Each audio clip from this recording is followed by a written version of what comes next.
Hi, Michael Yardney here, and welcome to another Ask the Experts webcast with Ken Race from Metropole Wealth Advisory. Welcome, Ken. Thank you, Michael. Now, I got a short, sharp question on the website left by Liz Bailey, and she said, can you avoid paying capital gains tax when you sell an investment property? So it's a question I guess people must be wondering. So if I could maybe break it down a bit, because her question was short.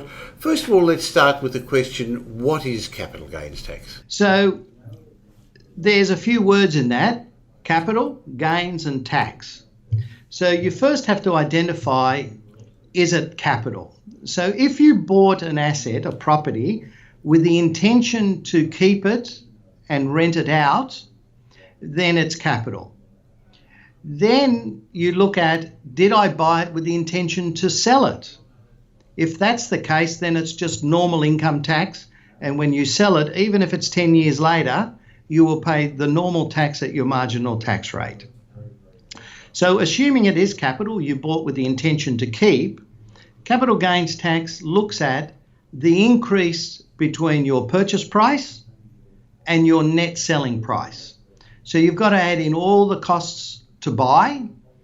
So that would include agents' fees, search costs, banking, all those things. Subtract it against the net selling price, which is your agent fees. If you've paid to smarten the place up, you've put furniture in, you then get that net selling price. That then becomes the capital gain, one subtracted from the other. Okay, so how much tax do you pay on that capital gain, Ken? Yep. So if you sold that asset within 12 months, you will just add that amount of money to your normal tax return and pay tax at your normal tax rates.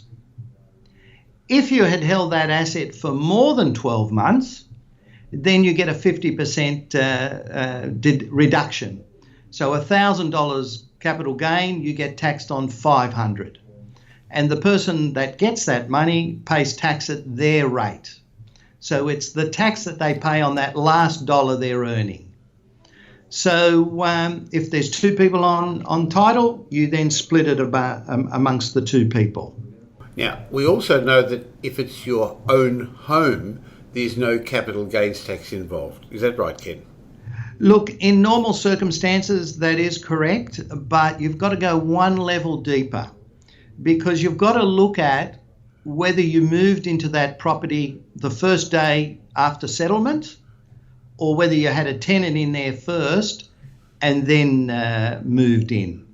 So if you had a tenant first, they will apportion that capital gain, and the amount that was attributable to having a tenant will be taxed, and the amount of gain attributable to when you lived in it will be exempt.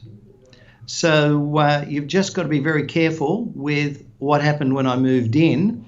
And that's one of the issues we see if people are buying an investment property, or a property to live in, that still has a tenant in there.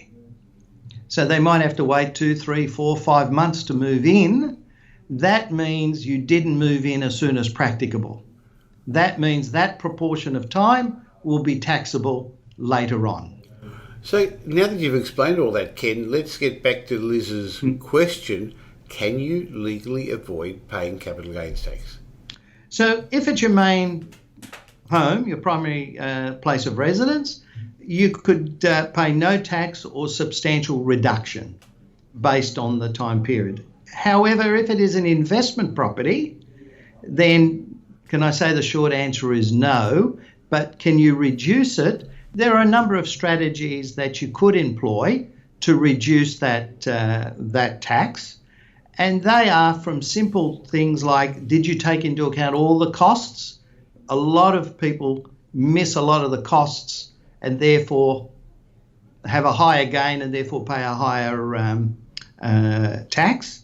We have a lot of clients who divert part of their income into super, as long as they're within the contributions cap, and therefore that amount is taxed at a lower rate than their marginal tax rate. And there's a couple of other things you can do to bring it down not eliminate it. Okay, so if people want to understand their personal circumstances, because this is very general, and if they want to know how to do it legally and not get into trouble, because it'd be silly to do it any other way, they can always catch you at Metropole Wealth Advisory. So go to metropole.com.au and click on the Wealth Advisory tab and you can catch up with Ken. Thanks for your time, Ken. Pleasure.